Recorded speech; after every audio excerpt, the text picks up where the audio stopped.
მანაჩვენა ყველას, რომ ის იმსახურებს და არ არის შემთხვევითი პრემიერ-მინისტრის პოსტის გადაცემას ირაკლიზე. ის მას იმსახურებს და დარწმუნებული ვარ მე პირადად, დარწმუნებული არიან ჩვენი გუნდის წევრებიც, რომ ის იქნება ღირსეული პრემიერ-მინისტრი. პირადი ხასიათების თუ გინდათ, ის არის ტიპიურად კახელი კაცი, ძალიან პატიოსანი, უაღრესად გულწრფელი და ნაღდი კაცია. ნაღდი კაცია, ძალიან წესიერი კაცია ირაკლი. კაცი, რომელიც ოლიგარქმა ქვეყნის მმართველად ამ დახასიათებით დაგვინიშნა 13 წლის თავზე უღირს და დამნაშავე ყოფილ ჩინოვნიკად იქცა, რომელმაც ბატონის ნდობა ვერ გაამართლა. ბიძინა ივანიშვილმა ერთდროს სანდოკაცის სამაგალითოდ დასაჯა და მოღალატის იარლიყით რუსთავის მე-12 დაწესებულების პატიმრად აქცია. თან დაამცირა. რეპუტაცია მისივე მხარდამჭერებში შეულახა, ხალხი ალაპარაკა, რომ მილიონები ბატონისგან ჩუმად იშოვა. ეს ყველაფერი აღიარებინა საპროცესო შეთანხმებაზე ხელი მოაწერინა და 4 კედელში გამოკეტა. თან ისე რომ თავის მართლების საშუალებაც არ მისცა. ეს გასაკვირიც არ იყო, როგორც ჩანს, ოლიგარქისთვის ღარიბაშვილი ყოველთვის რაც გინდა ის დაუძახე კაცი იყო. ღარიბაშვილი არ იყო ჩემთვის ავტორიტეტი. დივანივით ყავდათ არა ეს? ის დაარქე, როგორც გინდა, თქვენ რომელი სახელითაც გინდათ, იმით მოიხსენიეთ. წესით ღარიბაშვილს უნდა სცოდნოდა, რომ ბატონისგან საჯაროქება მოჩვენებითი იყო. ოლიგარქის მართვის სტილი ხომ მარტივია. ამოგიჩემებს ძალაუფლებას მოგცემს და როცა ამ ძალაუფლებით ტკბობას დაიწყებ, მიწაზე დაგანარცხებს და საჯაროდ შეგარცხვენს. პოლიტიკური დევნა იყო 2012 წლამდე. შეფასო მეგობარო. ჩვენ პოლიტიკური დევნები, ყოველგვარი პოლიტიკური ნიშნით დევნა დავასრულეთ 2012 წელს. ოლიგარქის ორგზის პრემიერი და სხვადასხვა დროს შინაგან საქმეთა და თავდაცვის მინისტრის შესაძლოა ახლა ხვდება, რომ ეს მტკიცება არასწორი იყო, რადგან მომდევნო 5 წელი მას დროებით საცხოვრებლად ის ციხე განუსაზღვრეს, სადაც ივანიშვილის რეჟიმის არაერთი პოლიტიკური პატიმარია. თავად ამ სტატუსზე პრეტენზია არ აქვს. ირაკლი ღარიბაშვილმა ყველაზე კარგად იცის, რომ ივანიშვილი პოლიტიკურად ოპონენტებს დევნის, მისი გუნდის წევრებს კი ურჩობისთვის სჯის. ივანიშვილისთვის დამახასიათებელია მისი თვისებაა, რომ ის როდესაც აპირებს ვიღაცის დასჯას, სამაგალითოდ დასჯას, ის უნდა დააჭერინოს. ეს მას ბუნებრივად მიაჩნია და სანამ პოლიტიკაში მოვიდოდა, მანამდეც აქვს ასეთი რაღაცები გაკეთებული, თვითონაც არ მალავს ამას საკუთარ თავს ღირსებად უთulis და არა ნაკლებ. ოლიგარქის ღირსებისა და ნაკლების შესახებ ღარიბაშვილმაც და ლილუაშვილმაც კარგად იციან. ადამიანებს, რომლებიც ბატონს ბიზნესიდან მოყვებიან, ყველაზე მეტი ინფორმაცია აქვთ, როგორ მოექცა ივანიშვილი მისივე ნათესავებს, რომელთა ერთგულებაშიც ეჭვი შეეპარა. კაცი, რომელიც საკუთარ ძალაუფლებას შიშზე აშენებს და ოჯახის ახლობლებს აჭერინებს, მუდმივ ხელშეუხებლობის გარანტიას არავის აძლევს. ივანიშვილი განსაკუთრებით კაცრია იმ ხალხის მიმართ, ვისაც ის თulis, რომ აი მის გარეშე ისინი არაფერი არ იქნებოდნენ. ანუ ღარიბაშვილი პრემიერ-მინისტრი რო გახდა და მანამდე მინისტრი და საერთოდ რო ფიგურა გახდა, ივანიშვილი მიიჩნევს, რომ ეს თვითონ არ ყოფილიყო, ის 100 წელი ვერ გახდებოდა ვერაფერი. ანუ არც ღარიბაშვილი, არც ლილუაშვილი არ იყო ის ხალხი, ვინც მანამდე წარმოადგენდნენ რაღაც ფიგურებს. ამიტომ ის თulis, რომ უნდა იყვნენ აბსოლუტური მონები და თლიანად მისნებაზე დამოკიდებულები. როდის გახდნენ ღარიბაშვილი და ლილუაშვილი ბატონისთვის მოღალატეები? ამ შეკითხვაზე ზუსტი პასუხი არ არსებობს, თუმცა არის ვარაუდი, რატომ სჯის ასე სამაგალითოდ ერთდროს სანდო ქვეშევრდომებს. აქამდეც არაერთხელ ითქვა, რომ ყოფილებზე შურისძიების ინიციატორები კობახიძე მდინარაძე არიან, რომლებმაც ისედაც ეჭვიანი ოლიგარქი მარტივად დაარწმუნეს, რომ წინამორბედები ფულს იპარავდნენ და მტრებთან თანამშრომლობდნენ. ახლა ხელისუფლების სათავეში მყოფების мотиваცია ოლიგარქის კარზე ძალაუფლების შენარჩუნება, რასაც საჯაროდ კორუფციის წინააღმდეგ ბრძოლა დაარქვეს. ივანიშვილი თვითონ აძლევს საშუალებას, რომ კორუფციულ სისტემაში ჩაება ქვეშევრდომები, ოღონდ უნდა გადახვიდე გარკვეულ ზღვარს. ეს ზღვარი გამოიხატება არა იმდენად ფულის რაოდენობაში, არამედ იმდენად იმაში, რომ აი დიდმა ფულმა შეიძლება რაღაც კლანური და დამოუკიდებელი მოქმედების ილუზია გაუჩინოს ვიღაცას, რომ ჩათვალოს, რომ ბიძინა ვინ არის, მოდი მე თვითონ ვიზამ ყველაფერს. აი ეს რო არ მოხდეს, ამის პრევენცია ხდება დამატებითად. ერთი მხრივ და მეორე მხრივ პოლიტიკური ეჭვიანობა.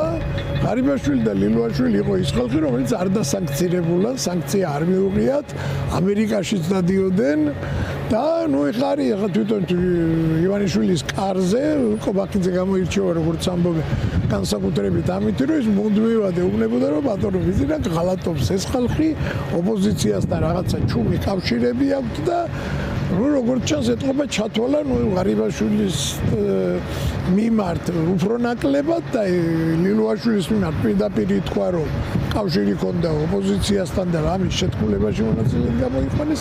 ანუ არის პოლიტიკური ეჭვიანობის მომენტი და არის ეკონომიკური მომენტიც, რომ ძალიან ბევრი ფული იშოვეს და ამ დრომდე არავის უთქვამს აპირებდნენ თუ არა ღარიბაშვილი და ლილუაშვილი დამოუკიდებლად თამაშის დაწყებას.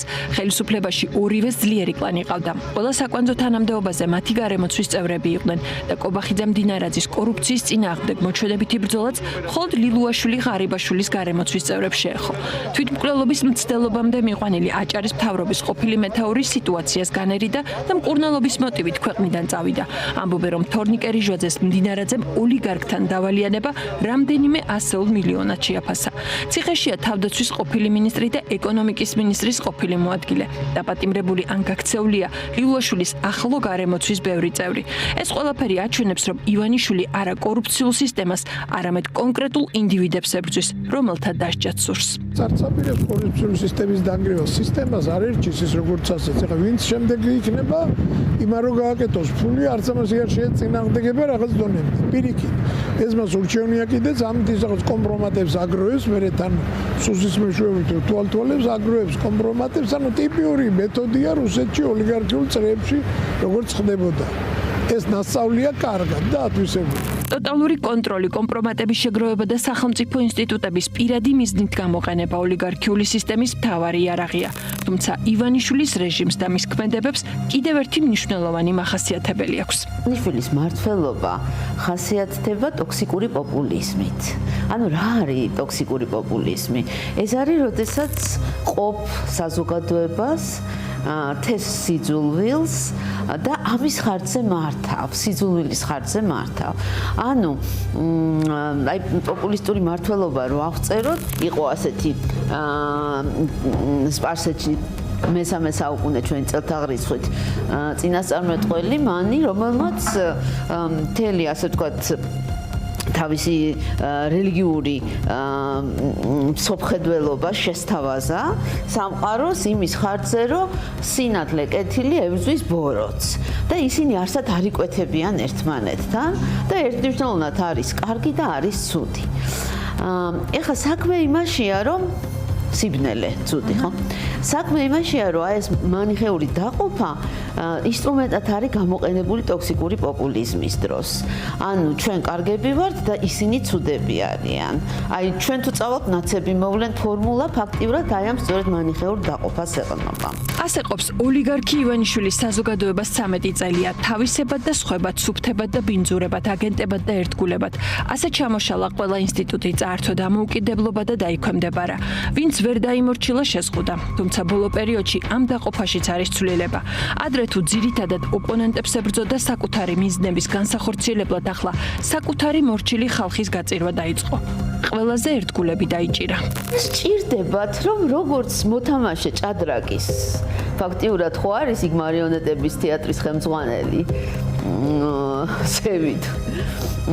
სჭირდებათ, რომ ეხლა გაწირონ პაიკები იმისთვის, რომ აი ეს მოგება რაც ნახეს კიდე მეტი ნახონ, იმიტომ რომ ეხლა მაგალითად უნივერსიტეტის კორპუსების გაყიდვას აპირებენ, გამდიდრებას აპირებენ უნივერსიტეტის ხარჯზე, ჩვენი ტრადიციის ფაქტიურად განადგურების ხარჯზე და ჩვენი ეროვნული იდენტობის განადგურების ხარჯზე. ის პოპულისტური ტოქსიკური ლოზუნგი ქართველობას გვართმევს ევროპა, რომელსაც უიყენებდნენ, ეხლა ფაქტიურად ეხლა გამოჩნდა რას ნიშნავს, როცა გართმევენ უნივერსიტეტს, როცა გართმევენ შენი ეროვნული იდენტობის ნიშანს, ძალიან მნიშვნელოვანს, განათლებას და ასე შემდეგ. ხო და ეხლა სწირავენ პაიკებს, შეიძლება ოფიცერიც გაწირონ და ეტლიც გაწირონ და არ გამიკვირდება, რომ დედოფლის როლის შემსრულებელიც გაწირონ, იმისათვის, რომ შეინარჩუნონ და მეტი მოიხვეჭონ. წმენდა სჭირდება, ეს არის ფაქტიურად, ეს არის ინსტრუმენტი, რითიც თავისი პირის მობანას ცდილობს. იმიტომ რომ თქვას რომ ეს მე კი არა, აი ის და აქედან გამომდინარე თავის ფიგურებს სწირავს. ჭადრაკის დაფაზე ოლიგარქს ახლა უკვე სხვა მოცემულობა აქვს. მთავარი ფიგურები შეცვლილები არიან. ამ ცვლილების მიზეზი კი არა სისტემის გაჯანსაღება, არამედ საკუთარი ძალაუფლების გამტკიცება. ერთდროს ერთგული ფიგურების საჯარო სამაგალითო დასჯით ოლიგარქის ხობის დაშინებას და უფრო მეტად დამორჩილებას ცდილობს. გინდათ თქვათ მოტივირებული იყოს მართლაც გარე ფაქტორები, თქვათ რუსეთის ფაქტორით, აქაც ცდილობს რომ შეინარჩუნოს არსებობა, სიმდიდრე, ძალაუფლება. იმიტომ რომ ძალაუფლება მას არსებობას უნარჩუნებს და ასე შემდეგ. ანუ რა გარე ფაქტორების ზემოქმედებითაც ეს ჩვენი ანტიდასავლური შემოbrunება, პროდასავლური კურსიდან, ასე ვთქვათ, განრიდება არ უნდა იყოს და სავარაუდოდ ნამდვილად არის დაკავშირებული გარე პოლიტიკურ ძალებთან, მაინც ვთქვათ რომ შევხედოთ მოტივაციას, ეს არის არსებობა, ძალაუფლება, სიმდიდრე. ბოლო მოვლენები კარგად აჩვენებს, რომ ოლიგარქის რეჟიმში ძალაუფლება დროებითია, ფულის შოვნა კი ლიმიტირებული. დღეს შეიძლება ქვეყნის პირველი პირი ხარ და გონია, რომ ყველაფერს განაგებ, თუმცა ხვალ გაიღვიძებ და აღარც ბანკანები გყავს და აღარც ის ფული გაქვს სახლში ჩუმად ჩემოდანში რომ ინახავდი. ეს დაემართა ღარიბაშვილს და წესით ეს მაგალითი უნდა იყოს კობახიძისთვისაც. როგორც ამბობენ, მისი ცვლილების დროც ახლოვდება.